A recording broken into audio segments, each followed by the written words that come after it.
I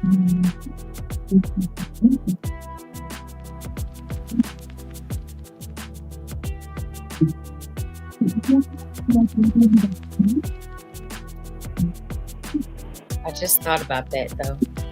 Hey everybody, we're back.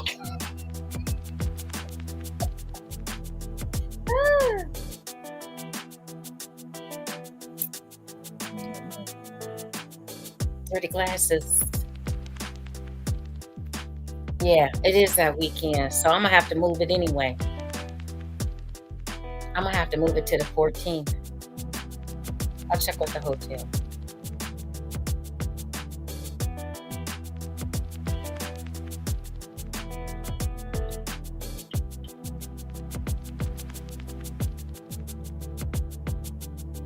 Come on in, tell a friend, tell a friend. I know we took a little small hiatus. We had a lot going on, y'all, but we missed y'all. We thought about you every Monday that we weren't on the air. It was only 2 Mondays, so we thought about y'all 2 weeks in a row. Exactly.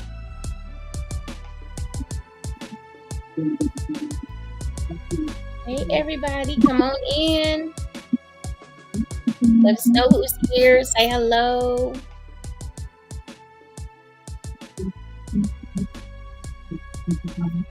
Hey, Prince. Hey.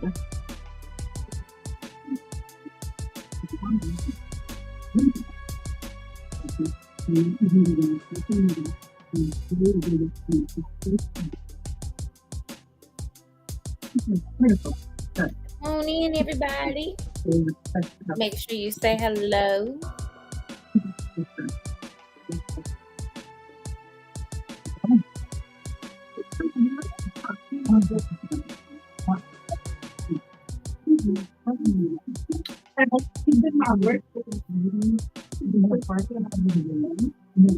Come on in, come on in. Tell a friend. We are back. Hey, what up?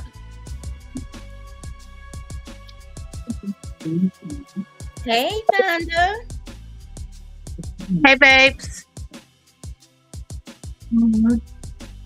Good night, baby. I'll be going to vote in the morning, too. Have a good night.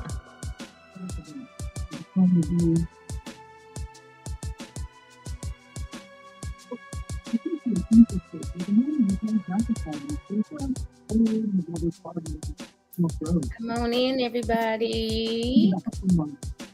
Mwah.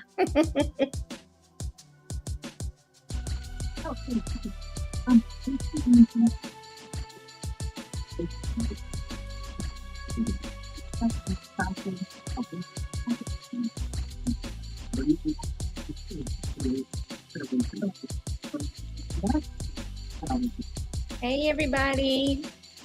Make sure you say hi, say hello. Let us know where you're from. We got quite a few of you on here tonight. Thank you. Thank you. Mwah.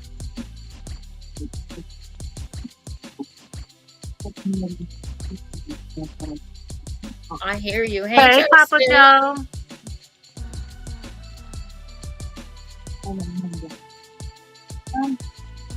Let's see if we can reach 100 comments too tonight, guys. So chat it up, chat it up, chat it up. Welcome us back. Chat it up with us. We got a great topic tonight.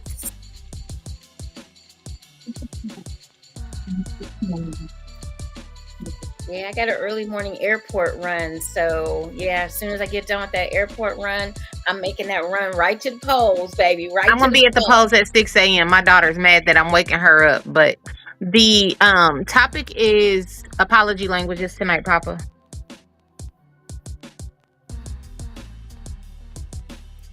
So yeah, going right to them polls early in the morning. I'm taking my 19-year-old with me. It's her first time voting.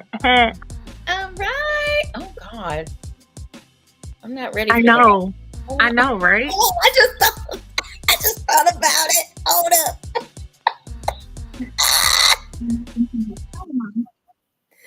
All right, everybody. Welcome to another marvelous Monday on Juicy Tales Erotic Chat. I am Ms. Juicy. And of course, I could not do this wonderful show without my beautiful, vivacious, simply stunning I know, right? sis down here below me. Miss Purple Rain is in the house, Hey, y'all. y'all. We missed you guys. We did, but I've been on the highways and the byways. Okay. I've been doing a little too much. That's how I feel. Been doing a little too much. But it was great. It was great. So I was at Exotica in New Jersey, for those of you that were not aware. So it was quite the trip. I had quite uh the fun and met some people, saw some people I haven't seen in a while. Got to give out a shout out to Omar and Sitting Jasmine. They swung by the table. Okay. I was in the booth with, oh my God, Sir Lorenzo, Hey, and sis. the goddess herself, Miss First Kate of all, Carter. he sent me a picture of her this week of her stepping on Santa. Yeah, that was fun. I liked her outfit, but she was stepping on Santa, so that was the cute part. Was that was that in New Jersey? Yes. Okay. Yes. Yes, yes, yes. We had a great time. We really did. It was really nice. A lot going on. I can say that. A lot going on, guys. And yeah, it was It was amazing. it was a lot. I mean, eyeball overload, needless to say. Okay. I eyeball overload. There was so much going on. You really just Was it better than Chicago or a different experience than now Chicago? in my opinion, no. In my Okay. opinion, no. Um Was it at least a different experience though? um yeah, I think probably each venue probably has its own, its own feel It's on basically. je ne sais quoi. Yeah, it has its own regulars probably that come to it. But it was really actually was nice. I did get to walk around Okay. the hold on one second, y'all. I'm so sorry. I'm trying to turn that off. There we go. We were gonna do the scores and the one of the plays came on here, so I gotta fix that. So just turned that off. But yeah, it's really quite the event. If you've never been, I would tell you to go. Okay. I would Okay. say it is definitely I've geared not been to Chicago towards yet, so I'm gonna do that one first. it's really geared towards porn, everybody. I will say that. It is still geared Okay. towards porn. But there is the sexpert corner, which is really nice. And there's a lot of people of color as far as the sexperts that are in that area, which was Okay. cool. Um, you have entertainers all over the place, which was Okay. nice. You have a lot of different vendors Okay. that were there. I introduced the two new lines that we have for Juicy Okay. Boutique, which is the after sex towels and the safe sex sacks. So Mm. it was really a lot of Sounds fun. juicy.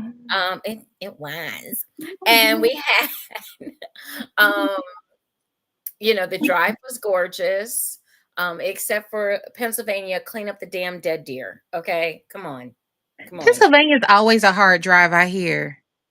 It's beautiful. It's through the mountains pretty much. It's straight 80 from Cleveland. It was not a hard drive at all. Just a lot of dead deer. Just a lot. Okay. I mean, a lot.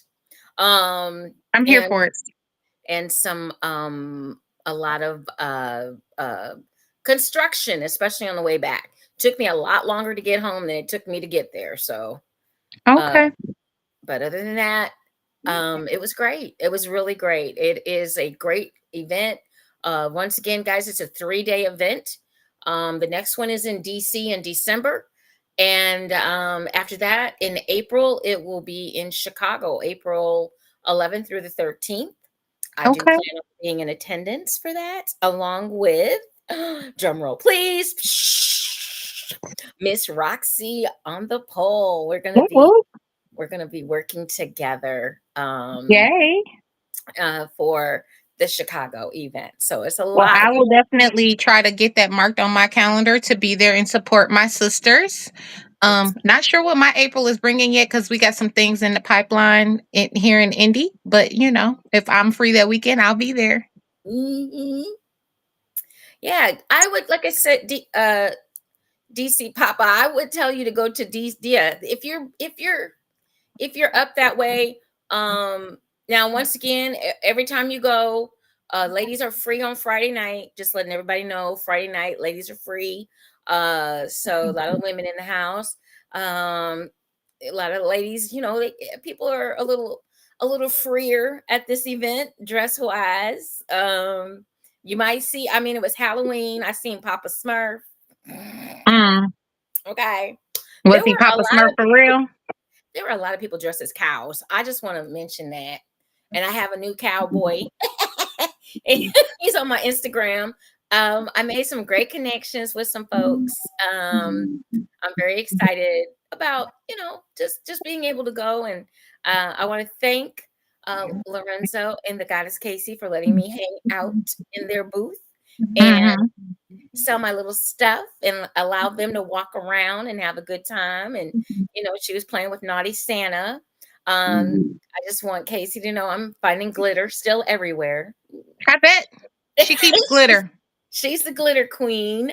So I have big gold flakes of glitter even all through my apartment now. So it's kind of funny. Just reminds me Hey, of Lorenzo, we was a just great talking about time. you. So, yep, don't tell Casey I'm talking about the glitter. So we had a great time. It was wonderful. Well, It was, I'm so glad you had fun. I needed it. I really did. I needed it. Well, while you were in New Jersey, What were you I was doing, in naughty Memphis. girl? I was in Memphis. All So, as y'all right. know, that weekend was my birthday weekend, and this naughty girl was in Memphis. There is a husband and wife production team in Memphis called ANTM. Shout out to them. I'm already putting together a show to promote them. They did a 3-day male review. I think I'm getting ready to go back to my roots. You started me in the male review field. I think I'm ready to go back to my roots because this inspired me. Okay. Um, Friday night we did a meet and greet with the dancers and a party bus with the dancers. So it was a VIP package. It was a 3-day VIP package. They had general admission tickets, but they sold a $200 3-day package that included a meet and greet and party bus on Friday. Saturday they did a sip and puff and paint as well with the dancers, as well as the male review on Saturday night. And then on Sunday they barbecued for the VIPs, and then we had a encore male review on Sunday night. So I didn't come back till Monday. And Okay. this was their 6th event. It's called Soho. So I'm already looking forward to next year for Soho 7. It was an amazing night, but it was some dancers that it took me back to my roots with you and Luscious. And these were real entertainers. My favorite dancer, Night Rider, did not dance, but he was there. Um and then I met some new favorites because when I say they took me back to what entertainment is. Mhm. These kings and queens, because they had 3 female dancers, 2 stud dancers, and a femme, that I've never seen a femme dancer hold her own with the male entertainers. And this girl, her name was Marley Monroe. She was absolutely gorgeous, and she was an entertainer. She was not a stripper. When I tell you she held her own with the boys, and we both know how hard that is to do, in heels. Mhm. Her concept was creative. Her music selection was great. Her choreography was amazing. She quickly became one of my favorites. But I got to see some real male entertainers that I hadn't seen in a while. Because the industry, in my opinion, is flooded with strippers, and there's a big difference, as we know. Mhm. But these guys, the people that And we just want y'all to know, if y'all do hear about us getting back out there and doing some stuff, honey, you better be an entertainer, not a damn stripper, because we don't hire strippers.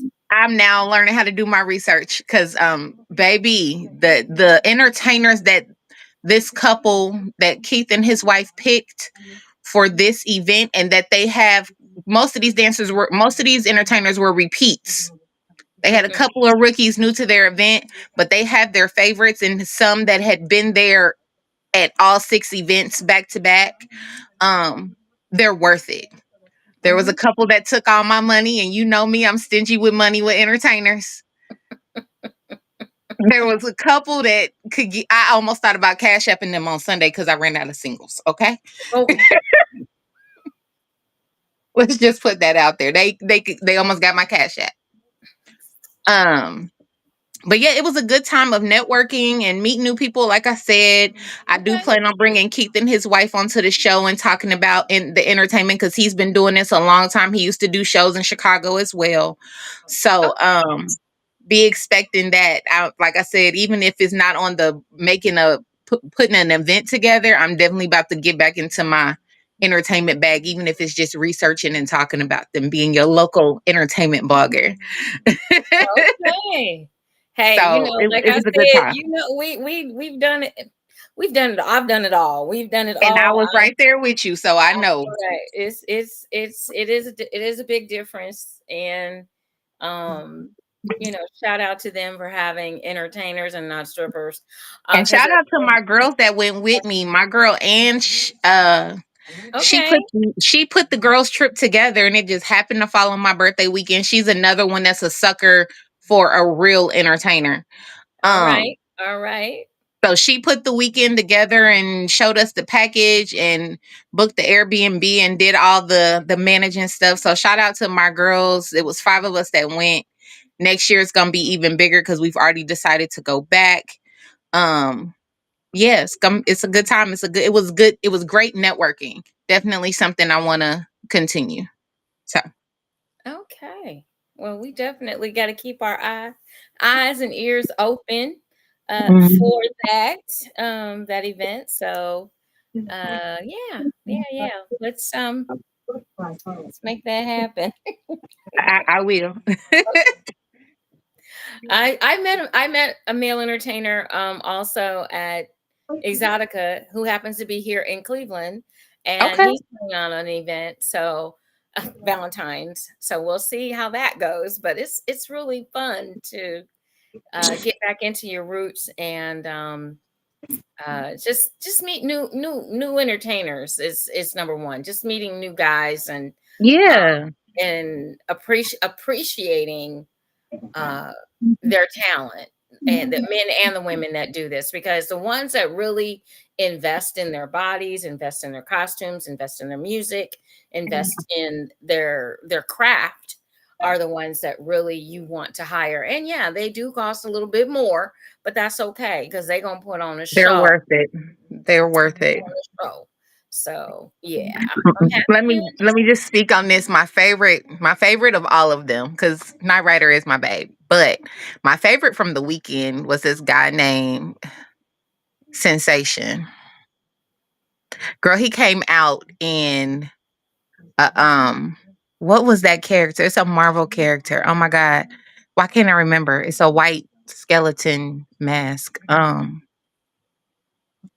I can't even remember. But he came out in that, and oh my god. Okay, so did he have dreads? Yes. He's from Cleveland. I think so, but I think he lives in Virginia. He's kind of thick. No, no, no. He's skinny. Okay, this is a different one then. Okay. Yeah, this one's super, super skinny. And that was the other amazing part. Most of these dancers were skinny, and I still was like eyeballs out, tongue on the floor. Okay. Because I don't like skinny dancers normally, but they had my attention. They had my attention. All So, yeah. right. Mm. Well, tonight, as you can see, we've kind of been busy having some fun, doing some other things. So we are back until the last 2 weeks in December when we take a hiatus and get ourselves revamped and recharged during the holiday For season. the new year. Then we'll be back after the new year. But right now, we are good. We will be on the air the rest of the time and having some good conversation with you guys. So tonight, my beautiful sis will be taking the lead. We have a great topic for you guys. But right before we do that, the topic, I got to do the NFL scores because, I can't forget. We're NFL girlies. We've been NFL girlies, exactly. So right now, live, it's the Buccaneers and the Chiefs. Right now, the Bucks are beating the Chiefs in the third quarter, 14-10. And we're going to go right on as quick as I can with these. We've got the Texans and the Jets played, and it looks like the Jets beat the Texans 21-13. Cowboys and the Falcons. The Falcons beat the Cowboys 27-21. Falcons are now 6-3. Cowboys are 3-5. Texans are 6-3. Jets are 3-6. Broncos and the Ravens. Looks like the Ravens beat up the Broncos 41-10. The Broncos are now 5-4. The Ravens are 6-3. Dolphins and the Bills. Looks like the Bills squeaked it out over the Dolphins 30-27. The Bills are 7-2. The Dolphins are 2-6. The Saints and the Panthers. The Panthers squeaked by the Saints. Both teams are 2-7 now. The Panthers were 23. The Saints 22. The Raiders and the Bengals. Bengals whooped the Raiders' butts 41-24. The Raiders are 2-7. Your Bengals are 4-5. The Browns are continuing to have their issues and problems. And so the Chargers whooped that ass 27-10. The Chargers are now 5-3. The Browns are 2-7. The Commanders and the Giants. Commanders beat the Giants 27-22. Commanders' record is 7-2. Look out now, Washington. Oh God. The Giants are 2-7. Your Patriots and Titans. The Titans beat the Patriots 20-17. Titans are 2-6. Patriots are 2-7. The Bears and the Cardinals. Oh, the Bears didn't show up. Okay. The Cardinals beat the Bears 29-9. The Bears are 4-4. The Cardinals are 5-4. Your Jaguars and Eagles. The Eagles beat the Jaguars 28-23. The Eagles are 6-2. The Jaguars are 2-7. The Lions and the Packers. It looks like the Lions beat up the Packers 24-14. The Lions are 7-1.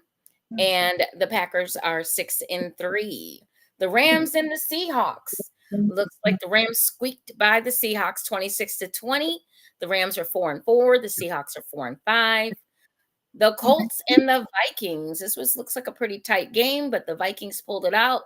Beat the Colts 21-13. The Vikings are 6-2. The Colts are 4-5. All right. There's your NFL scores.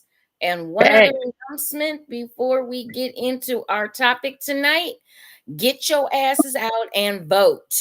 If you have not voted, tomorrow is the day. In Ohio, polls open at 6:30 a.m. They close at 7:30 p.m. Please, please, please get out and vote. Okay. People have died for you to vote. It's not been such a long time ago that Black people could vote. It started in the 70s, y'all. I mean, come on. First of all, I just realized today because somebody said it on TikTok when I was stalking TikTok today. I am the first generation in my family born with the right to vote. Mm-hmm. My mother was born in 63. So before we had the right to vote, the Voting Rights Act was passed in 65. And most of us still didn't fully have the right to vote to the early 70s.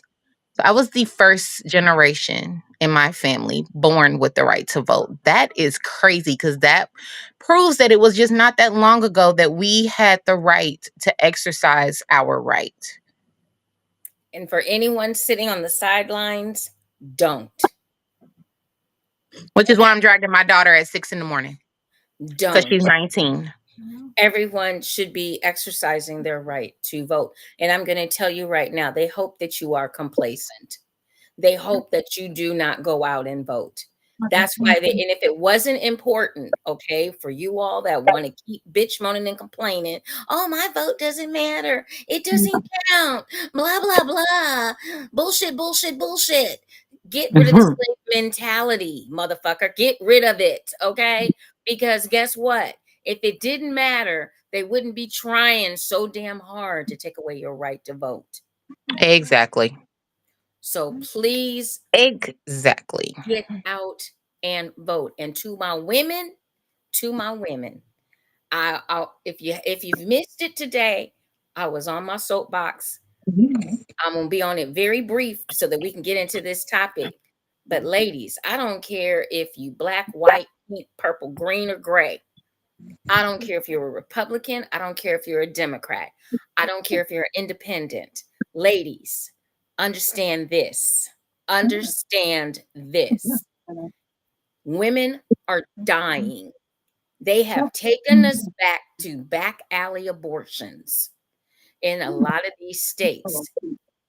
Roe v. Wade was most definitely one of those checks and balances, and they have taken that away, and they have allowed these states to do whatever the hell it is that they wanted to do. So we've gone backwards, and women are dying. Understand that in this day and age, the United States of America, one of the greatest countries ever, looks like a fucking third world country because we are not allowing the doctors to do their jobs. The nurses, the OBGYNs, that's their job to determine what should happen, and the woman that is having the baby, that's their area of expertise, not your politicians. They're politicians. They did not go to medical school. They have an opinion just like all of you do. Women, it is our time to stand up and vote for us. I don't care what you think about Kamala Harris. The one thing that I know she's going to do is protect women's rights. And let me say this, make this very, very clear. Make this very, very clear because Trump has showed you who he is. Grab women by the pussy. Those are his words. That makes my eyeball twitch every time somebody reminds me of that. He's been convicted of sexual assault and rape. There's no way that a man should be the president of the United States with the record that he has right now with 34 felonies, but it's still on the books. And ladies, it's our time to take this power back. It is our time to take this power back.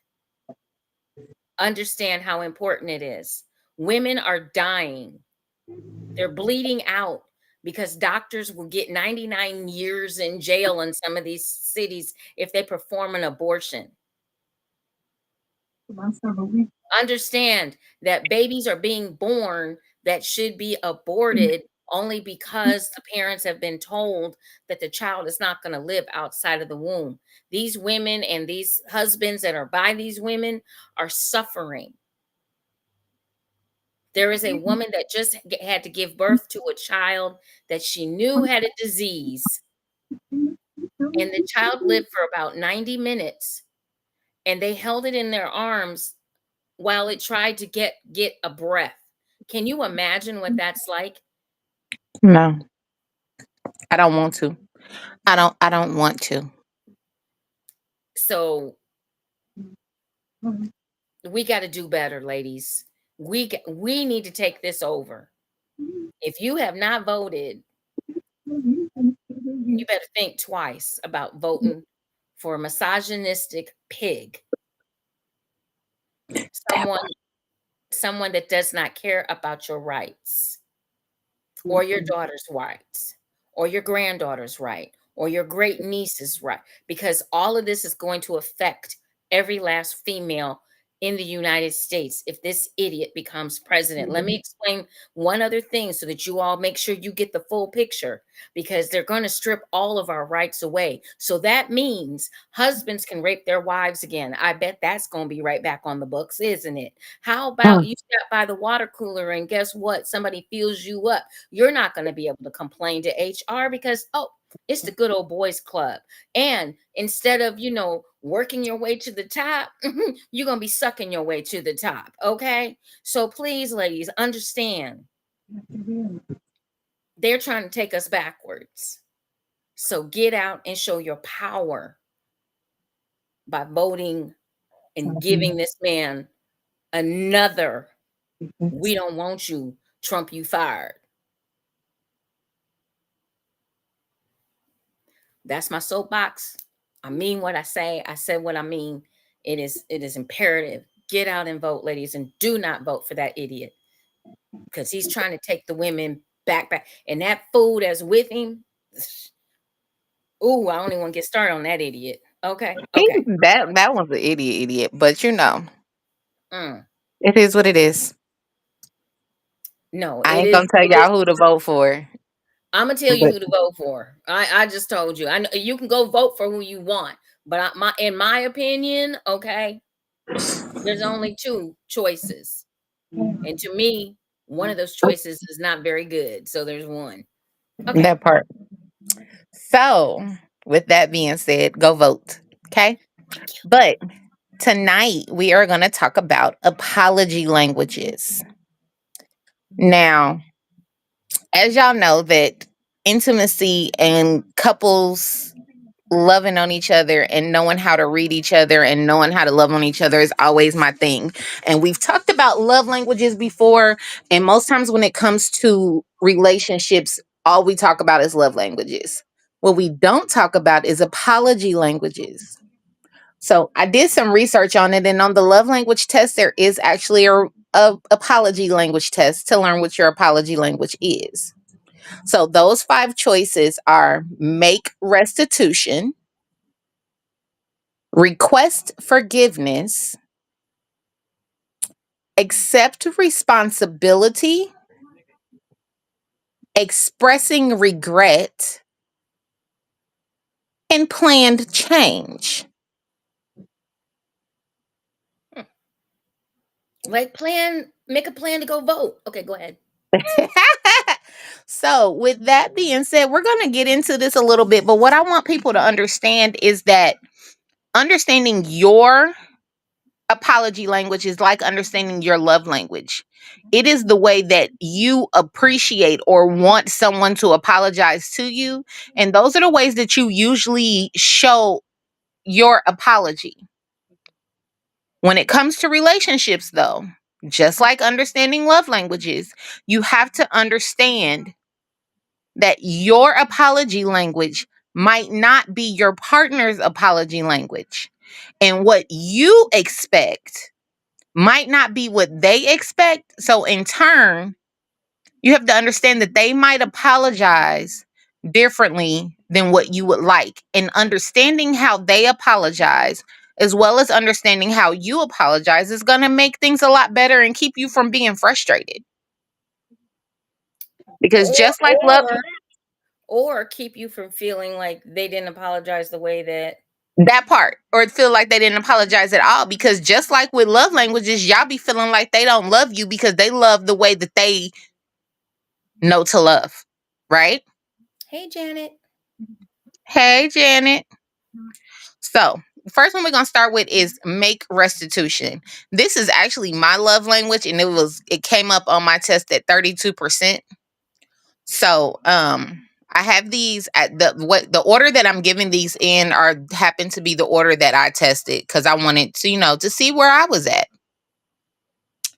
Make restitution says, in our society, many people believe that wrong acts demand justice. The one who commits the crime should pay for their wrongdoing. A mate who speaks this love language feels the same way towards apologies. They believe that in order to be sincere, the person who is apologizing should justify their actions. The mate who's been hurt, simply wants to hear that their mate still loves them. There are many effective ways to demonstrate sincerity in an apology. Each mate must learn the other's love language in order to complete the act of restitution.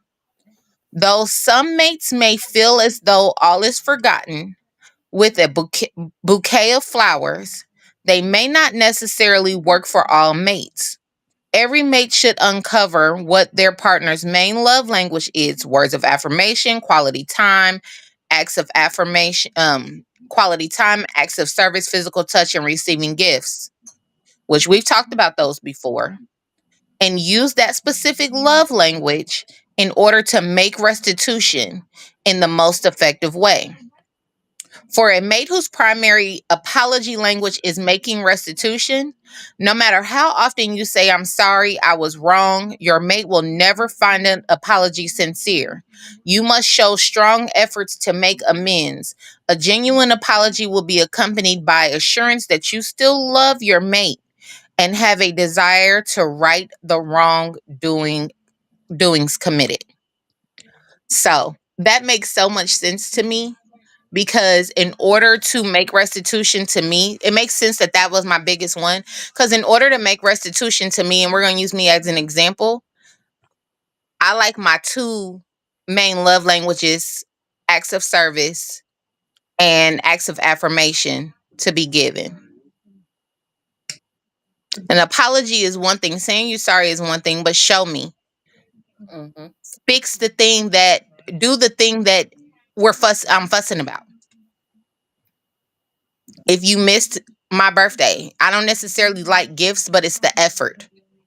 It's the act of service of showing me that you thought about me. You know what I'm saying? And that's how you apologize to me. So I completely get that. What you think about that definition? Um, I'm the type of person, probably I won't be. I won't. Yeah, I feel like your actions need to speak louder than your words. I Definitely. agree.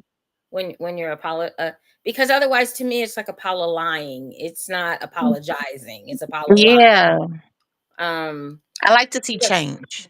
right, because a lot of people will just they they feel like, oh, if I just say I'm sorry, that's enough. And if I say it once, no, not necessarily. It depends on what you're apologizing for, Mm-hmm. you know. And I think also, because I'm just going back in my mind, um, when my first husband did what he did, um, when he apologized, I mean, he did apologize in his own way. However, it went flat with me because he was intoxicated. Mm-hmm. You're finding your courage at the bottom of a bottle, and I don't feel the sincerity. I agree. I agree. So, okay, so the next one is to request forgiveness. In some relationships, a mate wants to hear their partner physically ask for forgiveness. They want assurance that their mate recognizes the need for forgiveness. Asking for forgiveness shows that you realize you've done something wrong and that you are willing to put the future of the relationship in the hands of the offended mate. Requesting forgiveness is not easy. It often leaves one vulnerable to rejection. Many people have a hard time seeking forgiveness because it means admitting that you have failed. The only way to overcome this fear is to recognize that it is very common amongst mankind. The commonality makes it okay to be a failure. It allows a stubborn mate to apologize to their partner and become a healthy individual. Ultimately, it's important to remember that the difference between asking for forgiveness and demanding forgiveness. Oh, that's deep. When you demand forgiveness, we tend to forget the nature of forgiveness. Forgiveness is a choice of the offended party. of the offended party is supposed to make. Demanding forgiveness takes away the sincerity of asking for it. Remember to treat forgiveness lightly. It is something to be cherished and appreciated. The act of forgiveness is hard on both ends, for the person who's asking and for the person who's accepting. That one's deep. That one's deep.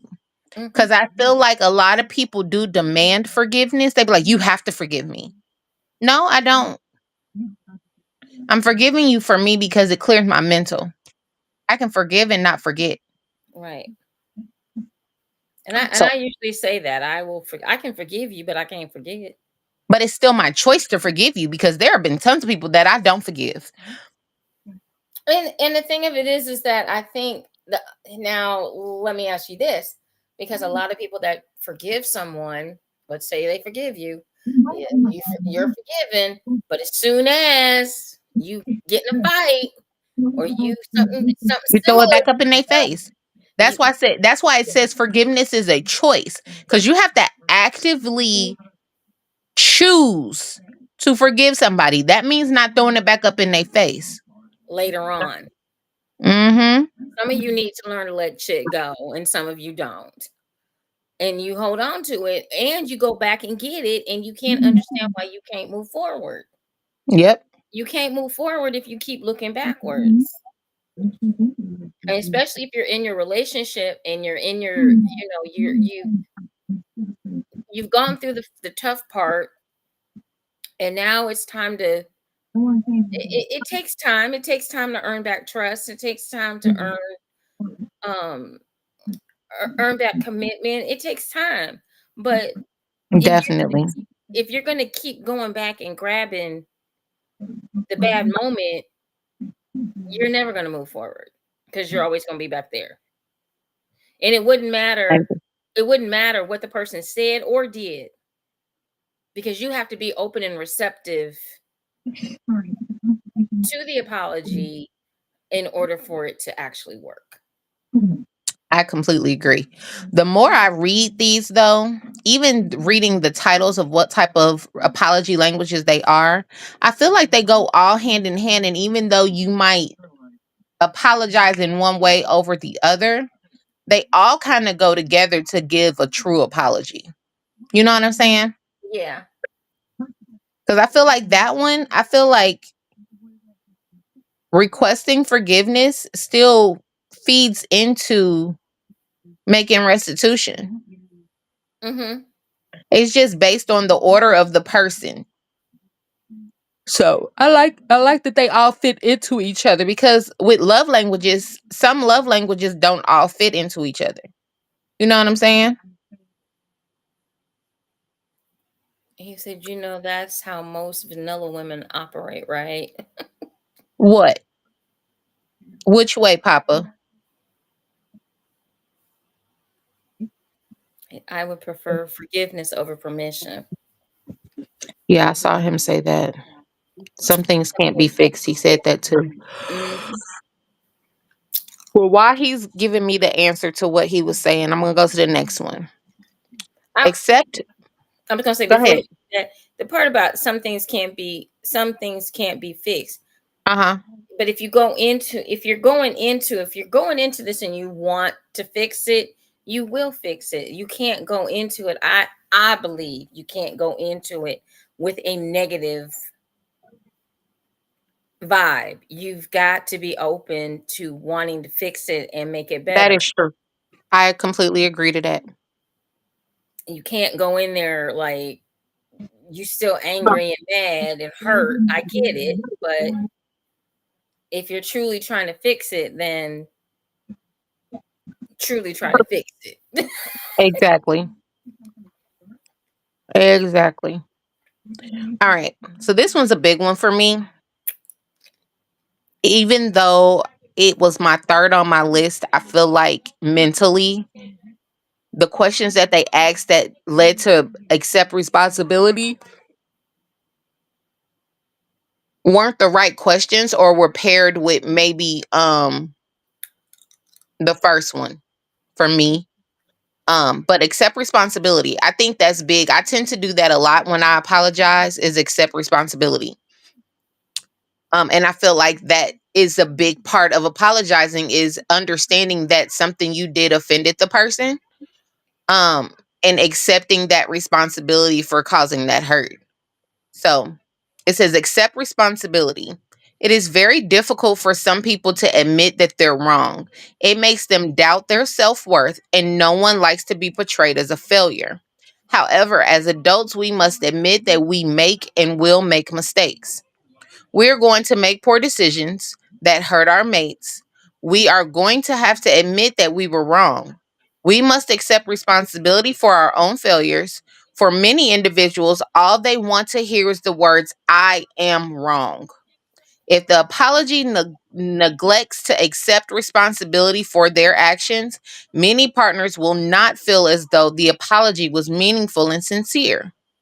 Many partners need to learn how to overcome their ego and desire to not be viewed as a failure, and simply admit that their actions were wrong.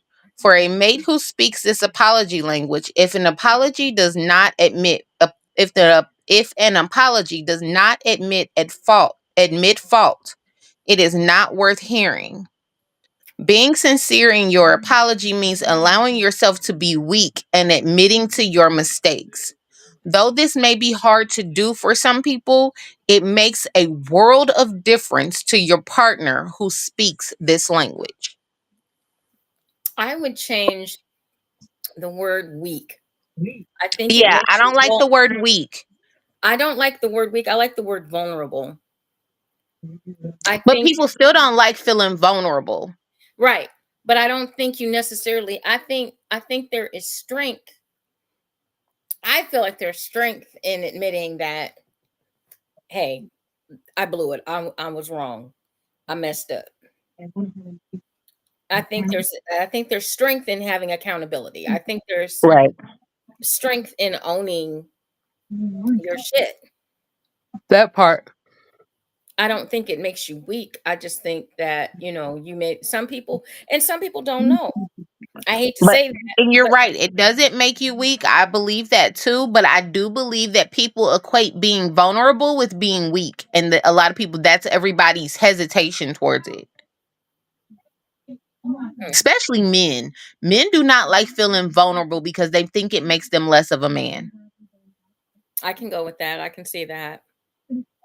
So Papa answered my question. He says, first he said, y'all know that's how most vanilla women operate, right? And when I asked him, he says they get an apology, then fake acceptance, and then later on bring it up as a weapon. That means being responsible for oneself. Okay. Yeah, you're right. Shoot, a lot of women in the lifestyle do that too, though, because I've seen it done. And maybe they fake and be in lifestyle because we're usually a little bit more open minded and understanding. But a lot of women in general do that. And a lot of, I I'm going to say a lot of people, because I know some men that do that too, I especially narcissists. well, I don't want to look at it as someone that fakes it. I think sometimes some folks, and I'm looking from a relationship standpoint or self-love standpoint. Some Mm-hmm. people, you get blindsided. You got to remember, if you're hurting somebody else, they're hurt. And some people are not going to get over it just because you said I'm sorry. And it just, sometimes things just come back up. It doesn't mean that you faked accepting the apology. It just means that you need more time to maybe possibly forgive. Right. And I mean, And you're you're not maybe gonna it's also, if like for people who bring stuff back up, maybe you didn't take the proper time to heal right. and you're still hurt by it. That's why you're bringing it back up, And you don't, and because some people something don't, didn't get done to fix it. right. And some people don't even, some people don't even know that they're still hurt. And I know some people want to Yep. put other people that are, when you're standing there and you're doing, I call it the Apollo lie, you putting a time limit on when I'm supposed to be better or when I'm supposed to, get over it. You should have been over it already. That was so and so long ago. No, Right. you hurt me. It's not a time frame on my healing process. Right. So that doesn't mean you're fake. I think that just means you're still hurt. And possibly, like you just said, maybe they didn't give themselves enough time to heal, or they didn't, maybe the person, like you just said earlier, even though this is their apology language, it may not be the person that you're apologizing to. It may not be their apology Yeah, language. I completely agree. Because you give me a gift and think that's gonna be an apology. I don't want a gift. Go clean the dishes, because that's probably what we ask. That's probably what we arguing about. Or give me some quality time, because it's probably what we're arguing about. Show me, you know what I'm saying? Show me something different. The next one is expressing regret. Expressing regret is the apology language that zeroes in on emotional hurt. It is an admission of guilt and a shame for causing pain to another. For those who listen to expressing regret, who for those who listen for expressing regret, apologies are simple. I'm sorry. Apologies for who listen for expressing regret, apologies. A simple I'm sorry is all they look for. Okay. There is no need for an explanation or payback, provided the apology has truly come from the heart. Expressing regret is a powerful apology language because it gets right to the point. It doesn't make excuses or attempt to deflect blame. Above all, expressing regret takes ownership of the wrong. For that reason, expressing regret is understood as a sincere commitment to repair and rebuild the relationship. The expressing regret apology language speaks most clearly when the person offering the apology reflects sincerity, not only verbally, but also through body language. Unflinching eye contact and a gentle but firm touch are two ways that the body language can underscore sincerity. The key to me is sincerity. Point blank. Period. And you can read sincerity, like it said, through body language. I can tell when somebody is sincere or not about their apology. Right. Michael says, just a quick chime in. I don't know the subject. The subject is apology languages, just letting you know, Michael. But I heard vulnerability. I was taught as a man that it is a weakness and had to reprogram and retrain myself that it's a strength. It helps Correct. with emotional growth. Many times in my life, I've had to retrain myself and still encounter situations for growth as I age. That I love that. I love that. And as somebody who's known him since he was young, he's very emotionally intelligent and has grown a lot. Um it's definitely a strength when a man can admit that the way he was raised as a child to what a man is, when he can change that thought process and allow himself to be vulnerable and understand that it's not a weakness and that it is a strength. I commend you on that growth. I wish a lot more people, not just men. I wish women could do that too, because women feel like even though a lot of us are vulnerable, we still treat it like a weakness and like we don't want nobody to be walking all over us, and people take our kindness for weakness and all the other stuff that the strong independent woman tries to say, you know? It's been something that in all of our upbringing we've deemed as a weakness, and it's not. It's a vulnerability, but it can be a strength, because if you can allow yourself to be emotionally intelligent enough to have a vulnerability and still stand your ground, I think that's what makes people strong. It makes people the strongest. Well, here's the thing. I feel this. I feel that everybody everybody's vulnerable. I don't know. I don't and yet and still people want to deny that. They want to say that, oh, I'm this, I'm that, I'm the other. But everybody's vulnerable. Everybody has a breaking point. Everybody has a Hey, piece of them Jalen. that can possibly be hurt or damaged or insecure. Um, Men, women, it doesn't matter. It Mm-hmm. But men have definitely been brainwashed into believing that, oh my God, if I'm this, that makes me a weak man, or it makes me it makes you less than. And it's not. It doesn't make you less than. If people that really care about you, or that know you, or take the time to get to know you, because if you always have a brick wall, when that brick wall eventually will start to get cracks. I agree. It will start to get cracks, and it, you can't really stop the mental problems that will come from this if you don't know how to, let's just say, relax and release, or you don't know how to cope with certain times or energies in your life. If you don't know how to do those things because you're so, I'm tough, I'm a guy, I'm this, I'm that. You know what, you gonna make me say bitch please, okay? Because it is okay to be vulnerable, especially with your partner. I'm not saying you got to be Mhm. vulnerable with everybody, but we're kind of talking about you and your partner, Yeah, exactly. how you But you can. know what? Sometimes it can be a gamble because we don't always know when we're in a partnership with the right partner, and the Exactly. wrong partner can make you no longer want to be vulnerable.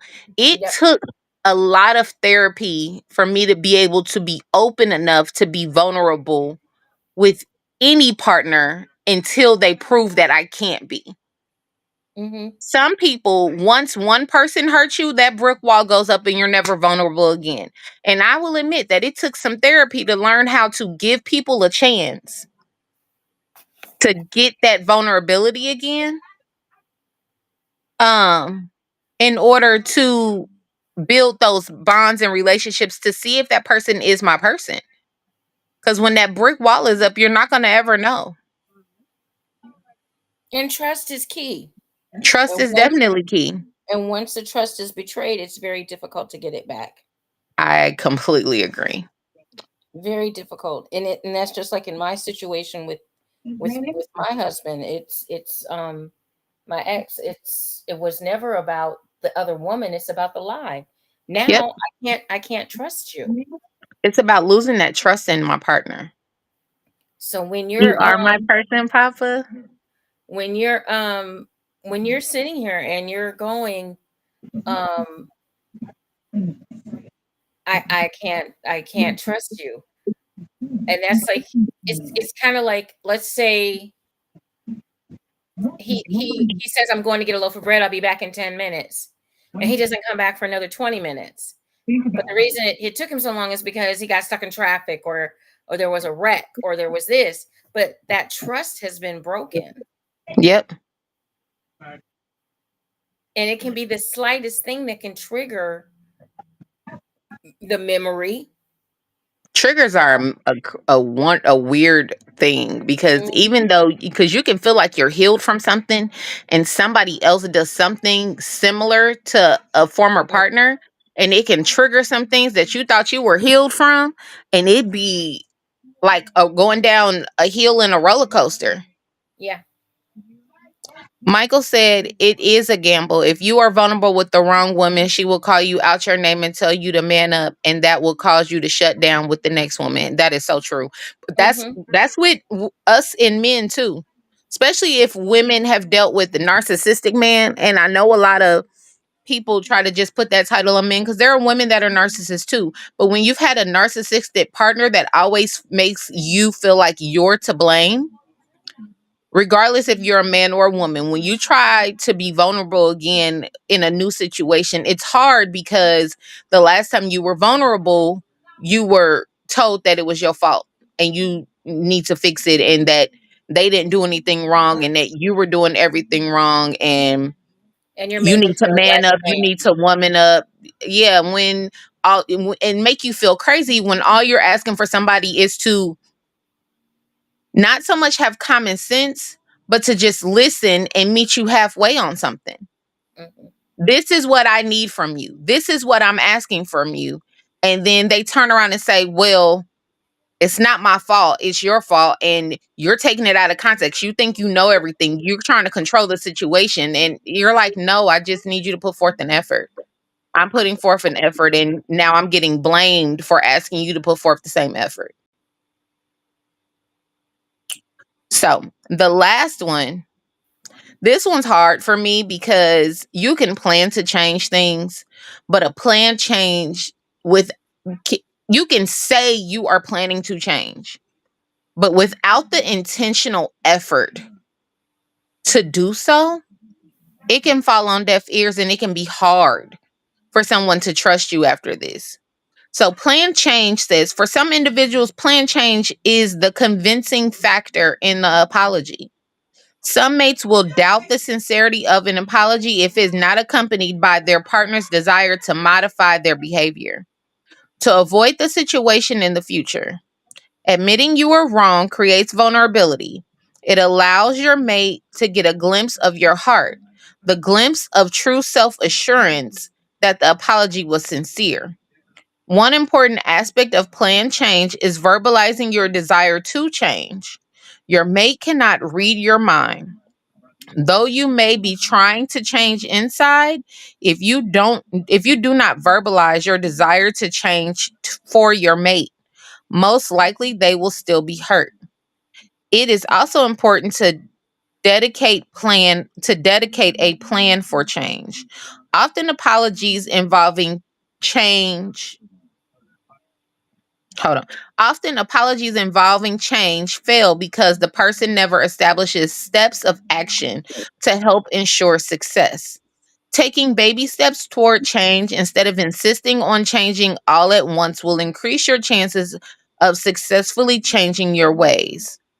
It is important to remember that change is hard. Constructive change does not mean we will immediately be successful. There will be highs and lows on the road to change. You must remember that anyone can change their ways if they are truly and genuinely ready to change.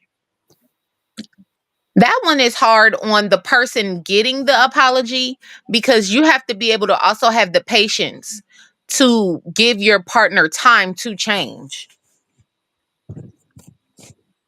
Well, Um, that and the fact that I think sometimes I think it's also a little, it helps if you're going to work on the change together. yeah, but Um, a lot of people, and I say a lot of people because I noticed this. There are people that will make a plan for change and are attempting to change, taking baby steps. They're not doing it drastically, but because it's not drastically help happening, you have a mhm. lot of people that are like, "You ain't changing, you ain't did nothing," when they're actually making the effort. And that's why I said I think it's important to do it together, because Yeah. then you can see together. You can see the baby steps. Sometimes you can't. What's the saying? You can't see the forest for the trees, so you Whew. can't see. You can't see the baby steps being taken. And some people are just, maybe that person is bitter, like we've said a minute ago. That person is just not over it yet. They still have some, what I call residue. They still have Hmm. residue from um whatever the bad intention was, or whatever the misstep was. um Miscommunication. so yeah, and it can be, it can be that simple. But if you're gonna get your relationship on track, the one thing that I feel that you definitely have to do is you have to work together.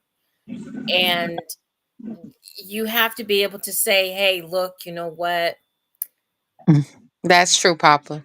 I screwed up, or I did this. How can I fix it? I want to change. I don't know how to go about change. Some of you got to be man or woman enough to say, look, I need some help. But see, that's why I also said that even though they're all different languages and one might be stronger than the other, they all kind of go together. Because to me, all of those different apology languages, it takes all of those steps to truly and sincerely apologize. Mm-hmm.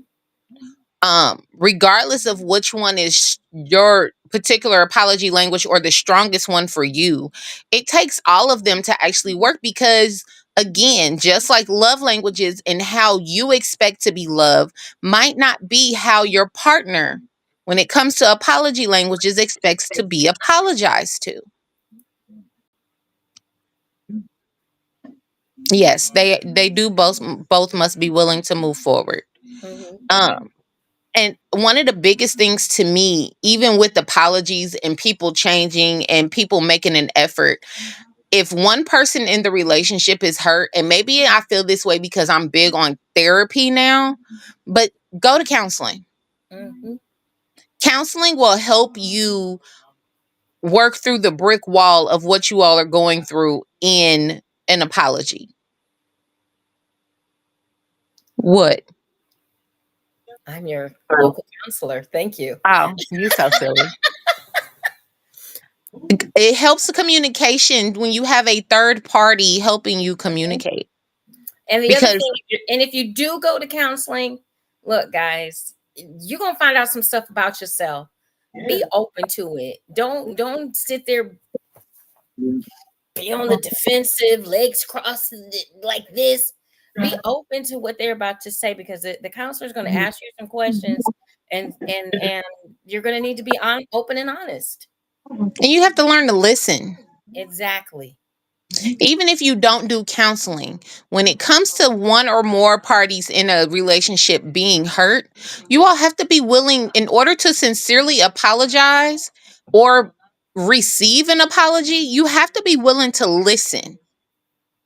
You can't overtalk each other. You can't talk crap to each other. You can't throw shade at each other. You have to be willing to listen. Both sides have to be willing to listen in order to come to a resolution. If not, it's not going to work and it's going to be toxic. That's my new word. I love that word. I love toxic. Toxic has been my word for about 3 years now. Active listening is a hard skill to learn. It is. Because I'm a talker and I be wanting to defend myself. I am a defensive person. Well, and I think that's when it's not so much that it's a hard skill as it is that we need to set let's set some rules and regulations. Mm-hmm. Let's sit here and say, possibly when you get ready to start the conversation, I want to hear what you have to say, but can I get through my portion first, and then I want to listen to what you have to say after. Mm-hmm. If you're trying to talk while I'm trying to talk, it's just going to get heated and all kinds of misinterpretations, and allow me the chance to say what I need to say, and then allow the other Agreed. person the chance to say what they need to say. You need to set some boundaries, set some rules, set some parameters Mm-hmm. when you're going into this.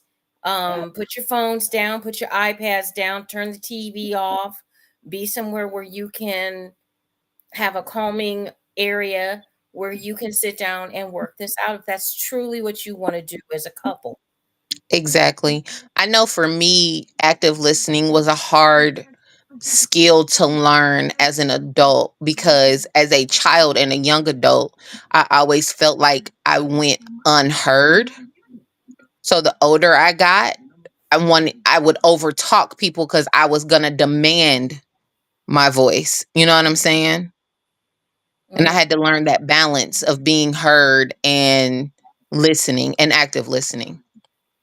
Michael said, put a plan into action. If she sees your effort, I'm going to say if he or she sees your effort, they will usually give you grace if you fail in general. It also depends on how many times you've hurt or let down your partner. We are all pieces of paper and start out flat. The lies, the mistakes, etc., are all folds in our paper. The folds are the pain. Our sheets show our struggles and our journey. Sometimes we work it out in our work it out, and are proud of our growth and where we have come from. Sometimes we need a new sheet of paper, a new sheet, and a fresh start with a new person.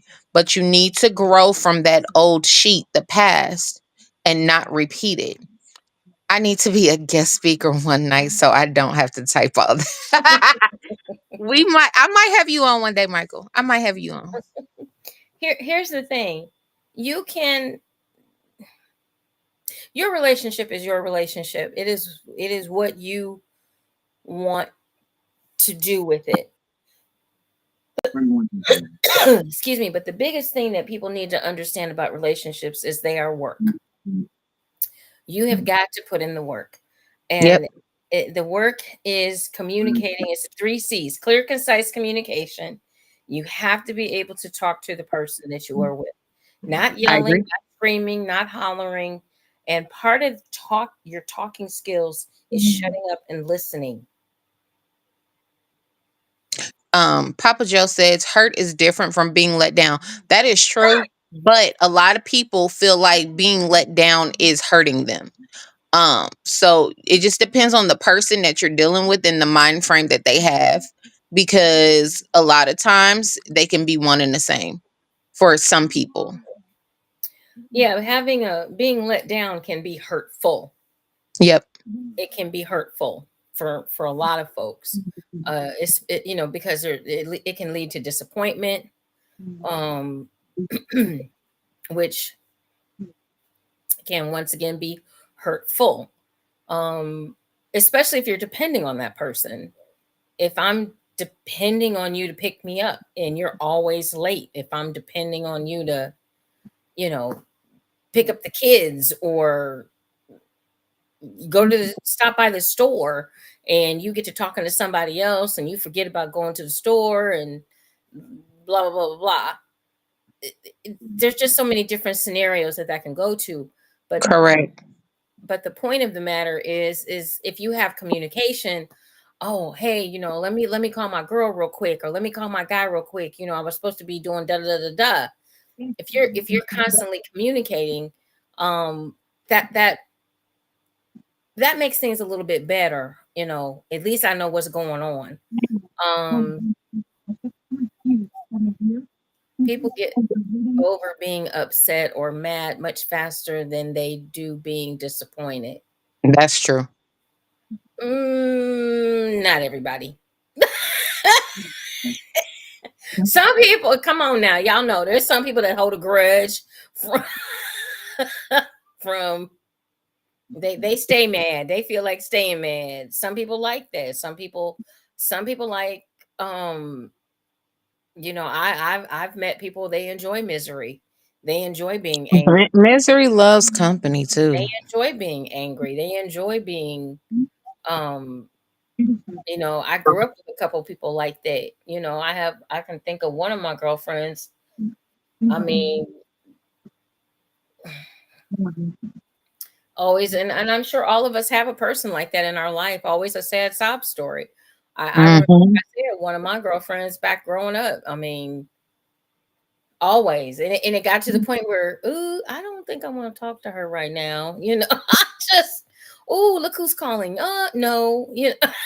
I put people on pause a lot. So Oh, you have Jesus. to, yeah, you have to. Some folks enjoy that because they don't know anything different.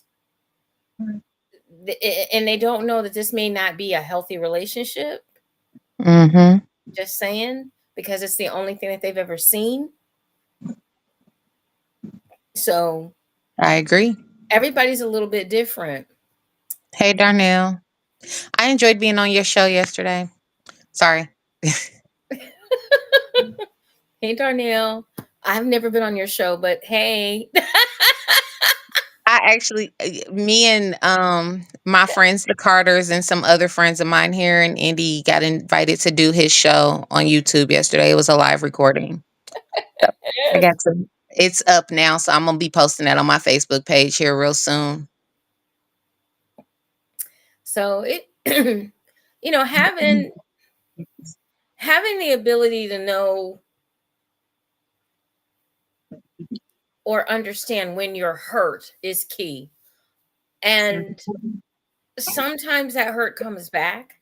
It doesn't, Mm-hmm. you might get some residue, but you need to let your partner know that. Let your partner know. And if you're the person that is the person that has hurt the other person, you cannot dictate when they supposed to stop hurting. Mm-hmm. Stop doing that. Everybody's different. Every situation is different.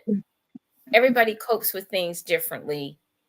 You know, what you put up with in your 20s, you might not put up with in your 30s. What you put up in your 30s, you might not put up with in your, so everybody's a little bit different. And give people that time to heal and to trust again. Because a lot of times it's really about can I trust you? Are you going to yell at me if I say the yada yada yada? Are you going to berate me? Are you going to call me out my name? You know, man or woman. So words have power. Words have power. Mm-hmm. Facts. Healing starts when you let it go. That is facts. Definitely facts. That was something it took me till I was almost 35 to learn. I'm not afraid to admit that anymore, but I went through a lot of therapy. So COVID and therapy were my friends. Okay? They were my friends.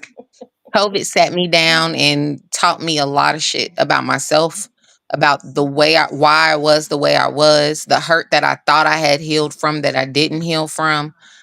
It was a nice little journey. I just stopped going to therapy over the summer, and I'm ready to start back. I'm ready to find a new therapist, and get back to it because I definitely miss it. It helped me process some things, and it helped me learn how to heal some things. And life is a process. Life is not, just because you're good today may not be that you're good tomorrow. Boy, You know, it, that it, is it definitely it. it's a process, and it takes um it takes time to go through a lot of the processes that we go through, and Yeah. you're on your way to acceptance. You're on your way to healing. You're on your way to doing better, but a lot of folks don't always realize that. Yep. Salters, she's got some family stuff going on. That's why it's just two of us. He's asking about Danny. Oh, okay. Used to the three of us. Yeah, she's got personal. She on personal leave. But we still love her and she's still our sister. Yes. I tell folks all the time, love yourself before you look for love. That is true, but loving yourself looks different for different people, Papa. Because a lot of people say that to me a lot, like I don't love myself. And in my healing journey, I've learned that the way I love myself doesn't look the same to people around me. Um, and they think that I don't love myself. So it definitely is about self-awareness and what things look like on the outside looking in, as well as how your perspective on things is seen. So I definitely agree with that. And I agree that you need to love yourself first. I do agree with that. And not necessarily go out here, because a lot of times, let's just be honest, we look for love in all the wrong places. we really do, men and women. um as our sister used to say, before we'd even say anything to somebody, we'd spot them from across the room, and as women, they haven't even said hello yet, and we've already gotten We have already planned the marriage, the funeral, the the big children, kids, the the spot. will.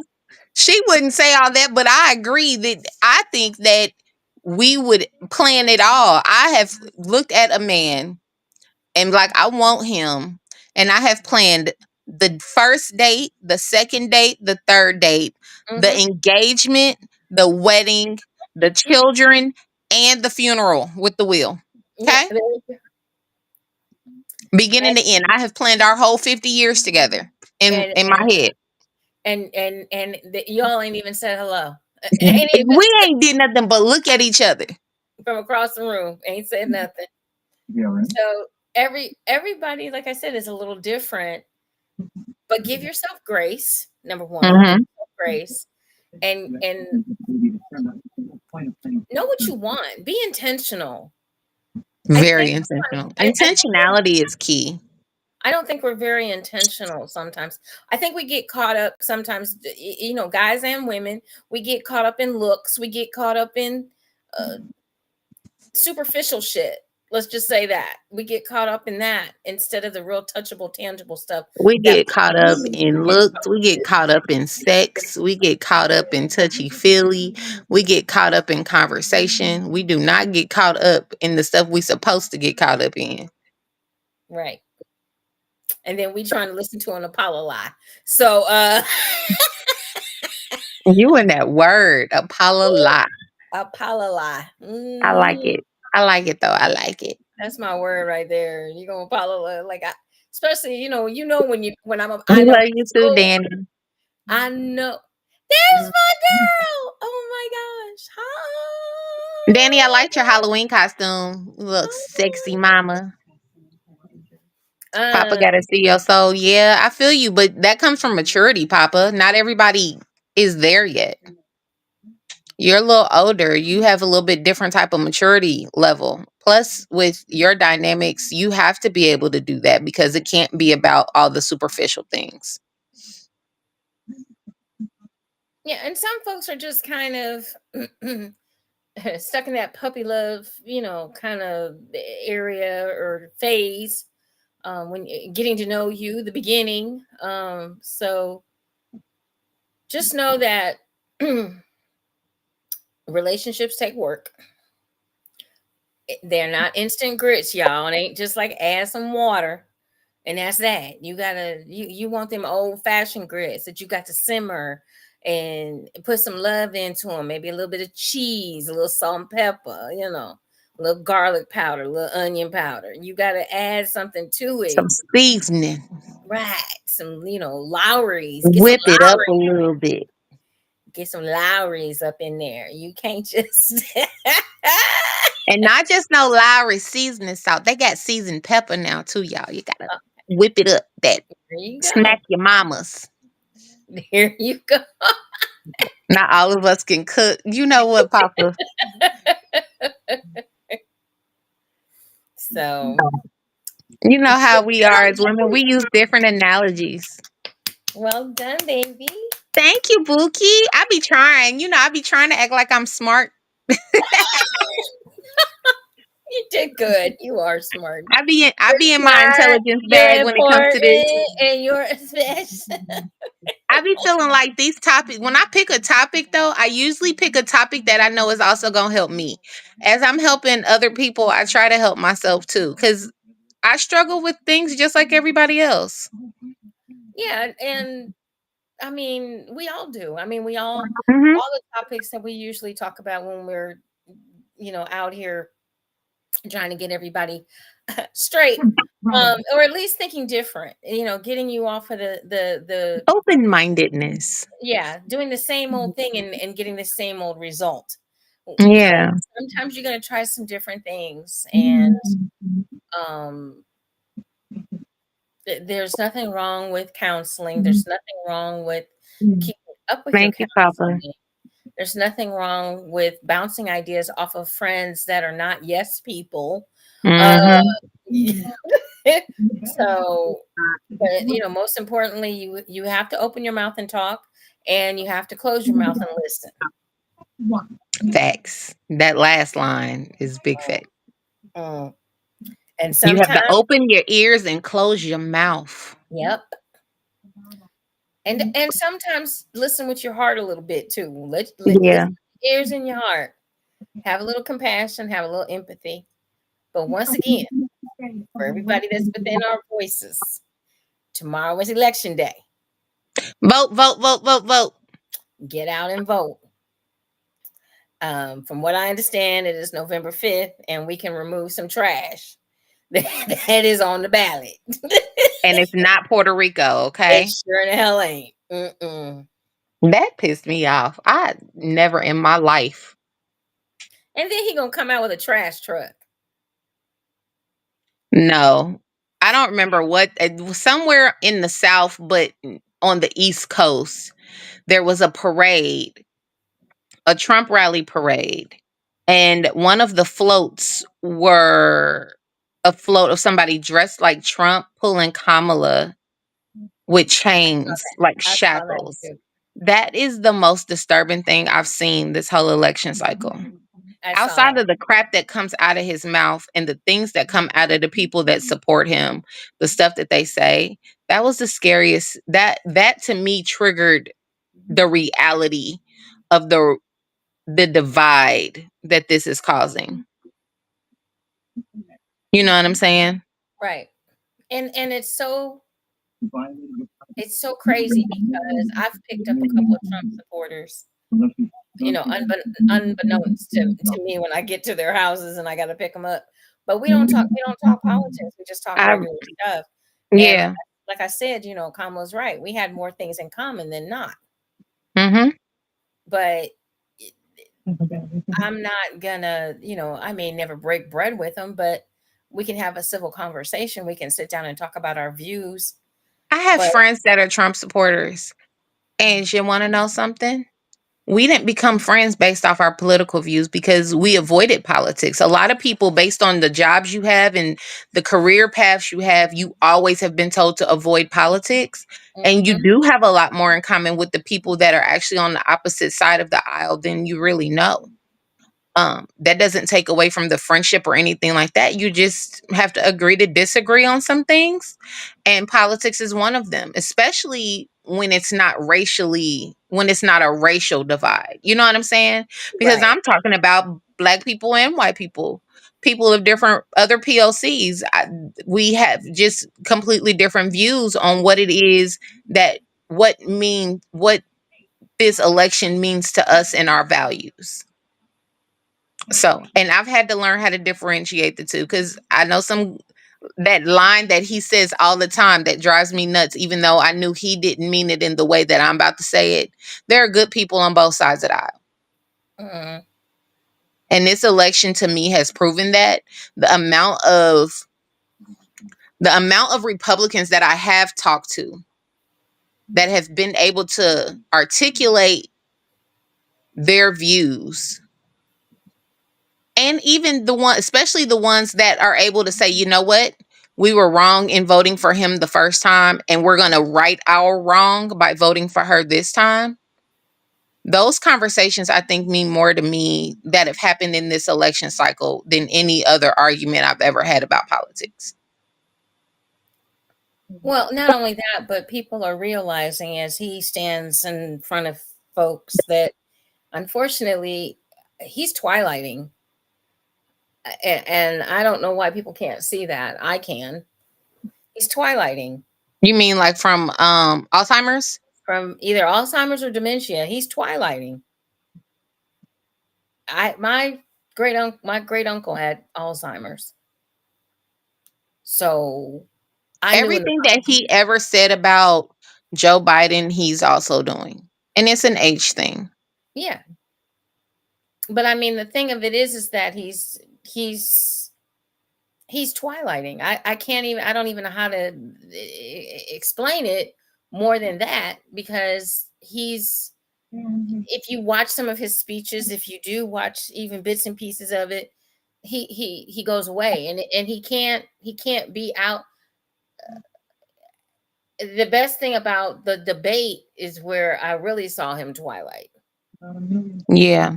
I think the biggest part for being outside of the twilighting is the ideas of the ideals of grandeur. Oh yeah. Those are that was the biggest triggers to me about what was going on with him. But he's You'll never have to vote again. Huh? What you mean, sir? What was that?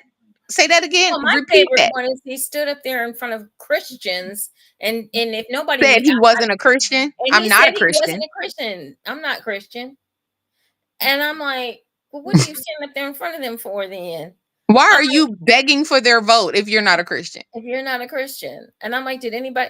And nobody really harped on that, and I was like, did y'all hear what he said? Because I know They I. heard what he said. They want to ignore it. It's a cult. So he's interesting to me as far as the things that come out of his mouth, and everybody just get ready because tomorrow I gonna be a didn't hot feel mess. like it was. I didn't feel like it was in a cult. I know when he first became president the first time, and people were saying, "Oh, they're a cult following. They're a cult following." I didn't really believe it until I heard people who I knew were intelligent, They're based like on all things that will let you know that somebody is intelligent, when their views were like, "Oh no, he's great," and I'm like, "Wait a minute, weren't you the same person that was dissing him 6 months before?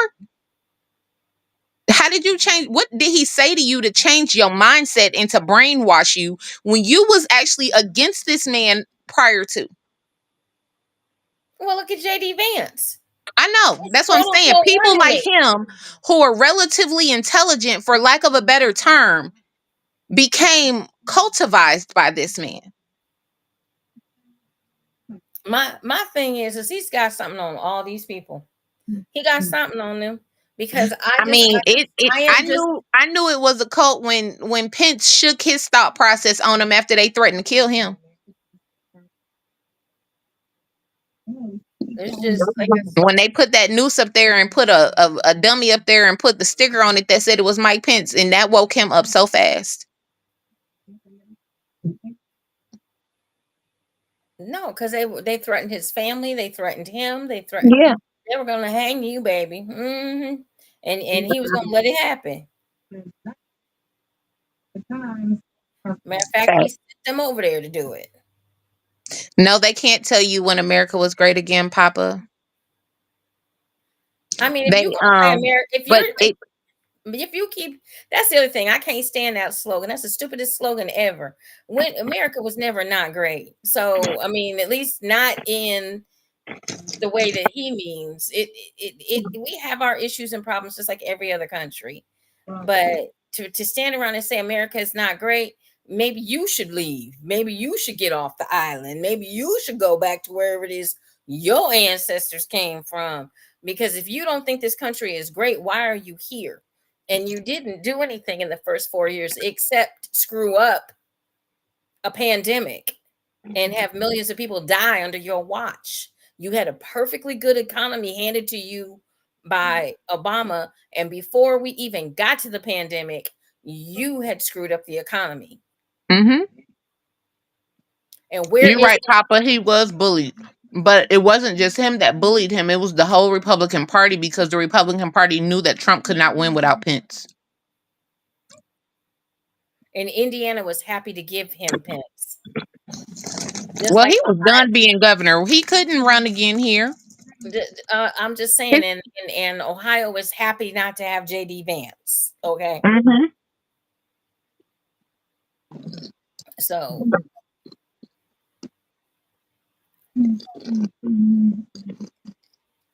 Facts. Well, still in Obama's shine came from the fact that most people in the American public don't realize, because when he says he had the greatest economy, most people don't have the brain capacity to realize that he inherited that economy. And they want to talk about Biden having a horrible economy. He inherited that horrible economy. The economy you get when you are a new president in office is from the previous administration. Just exactly. like Obama inherited a crappy economy and turned it around in 8 years. It took him 8 years to turn that around, not 4. And Biden and Harris did it in 4 or 3. But a lot of people don't understand, but we don't pay attention in government class. So That's because they don't teach that in government class. They teach the basics. therefore, they don't even know the basics. They don't even know the basics. Because if you would have I known agree. If they would have known the basics the first time out, you would know that Trump couldn't do any of the things that he said he was going to do as president, and he did not do. Now, the things that he didn't mention, which is Facts. Papa. change the change all the Supreme justices and all these courts. He was sneaking around doing that. That But tax law is crazy. and the tax law doesn't end until 2025. It ends in January. 2025. We got 2 more months. Yep. And all of y'all that were complaining that you all had to pay taxes, heavier taxes this year than in years before, that was because of the 2017 tax law change. It just got postponed due to COVID. So, yeah, the primaries is deeper than the presidential election. Not even just the primaries, the off year. I vote every year. Every year there's an election, I vote. I don't care who's running for what office. I research those offices that are being ran for, because your local offices and your congressional and your senates are just as important as your presidential elections, if not more important. And you all also need to understand that they are trying to hold on. All of those, the good old boys. We're finally getting a Senate and a Congress that finally looks like we the people. I need some more Jasmine Crockett's in the Congress. I need some more Jasmines. And I need some more. I need some more 30 and 40-year-old women that are not afraid to speak their mind, black or white. What is the other girl's name? Ortez. AOC from New York. But whatever you do, guys, look, people died. I know my ancestors, you have the right. Exercise it. Do not sit on the sidelines. Get your butt up in the morning. Get your butt up sometime tomorrow. Go stand in line and vote. And polls don't close to 6 p.m. They don't close until 7:30 in Ohio. So get your ass up, go vote. Now look, and I'm gonna say this to my black men, because I love my black men. I sure do. But let me explain something to you. Okay, don't be mad at Kamala for doing her job. I said this earlier, and I'm gonna say it again. Y'all upset because she did her black job. Her black job was prosecutor. You tried to be something that you're not, and you're not very good at if you were a criminal and you got caught. She had to do her black job. Stop trying to make it, she did this and she did that. Look at what else she did after that. She came up with a program for re-entry into society. You're right, Michael. I agree with that. I've been saying that a long time. Minorities. We need to get rid of the Electoral College. Everything needs to be based off of the popular vote. I'm sorry. I hate the Electoral College. Everybody does, but it's not going anywhere because it's a check and balance. That's what it was made for. Yeah, but it is the reason why it's been messed up. The elections have been discrepancy the last 4 elections. And well, they don't have anything to replace it. So the main thing is, like they said, go vote.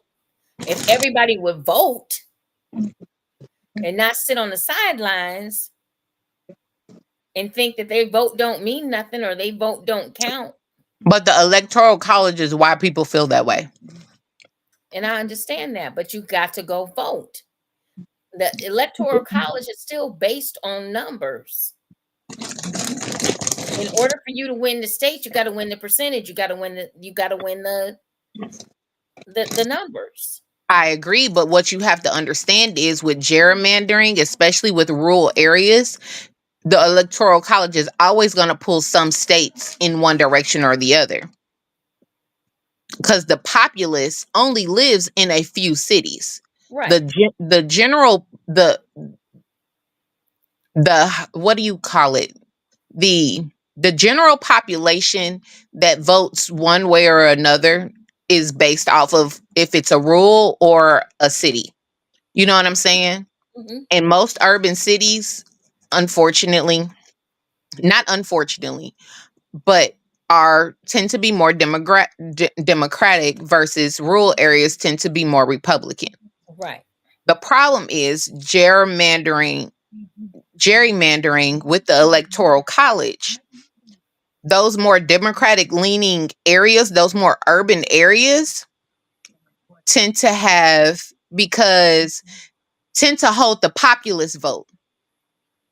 So when you look at the populist vote and who had the majority of the actual votes, it doesn't reflect in the electoral college because of the area.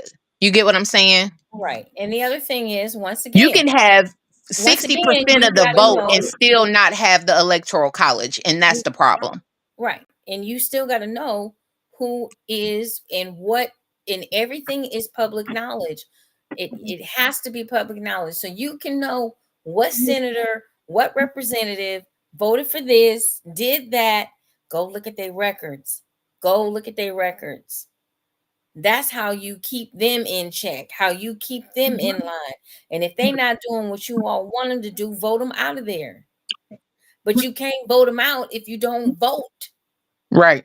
But that's how I was that's what I was explaining, Papa Joe, when I said that you can have 60%, because when Trump won the first time, Hillary had 60% of the popular vote. She had 60% of the popular vote and still lost due to the electoral college, which means the system needs to be revamped in some type of way. Right. No other time before that, and maybe in the Bush Gore election, was that ever an issue. And those were the only two times in history where the popular vote did not reflect the electoral college. Right. So They have to, like I said, we still got to get out, and we got I to get out. agree.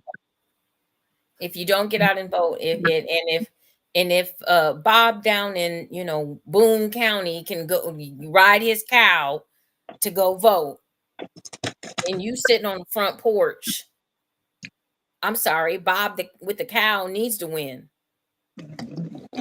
because you took a pass. You sat on the front porch and did not get involved. Correct. So whenever we the people get out of the slave mentality that has been ingrained into us, that your vote does not matter, they don't want you to vote.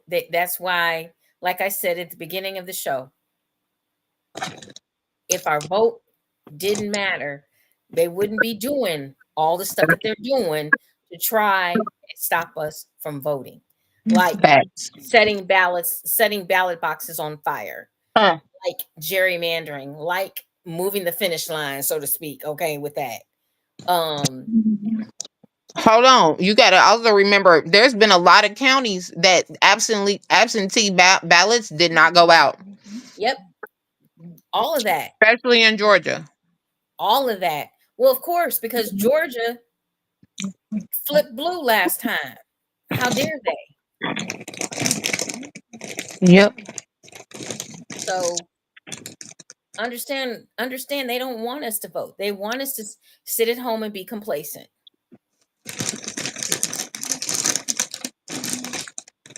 Because let me tell y'all something, just so y'all know, there's more black and brown people than there are white people. Hmm. If you add in all the black and brown people, PLCs are actually the majority. But exactly. because of our different percentages, it makes us look like a minority. But we are the majority. As a whole, we are the majority. Yep. And as a whole, marginalized people, no matter what race you are the majority. Mm-hmm. If marginalized people as a whole would stand together, we the people would make sense. Exactly. So in other words, get your asses up and go vote. Bottom line. And on that note, because it is later than normal for us. Exactly. We're going to get off of here, guys. Make sure you join us next Monday night right here on more Juicy Tales Erotic Chat. We will be back with a hot topic for you guys. Maybe a special It is, guest. Papa. You never know. but we're going to have a good time no matter what it is that we do. Remember to enjoy, enlighten, and embrace eroticism for my beautiful co-host, Ms. Purple Reign, and myself, Ms. Hi, Bookie. Jewcee. We will see you next Monday night. So join us 10:30 for our folks in Barbados, 9:30 Eastern Standard Time, 8:30 Central, and 6:30 for our folks out on the West Coast. Good night. Love you guys.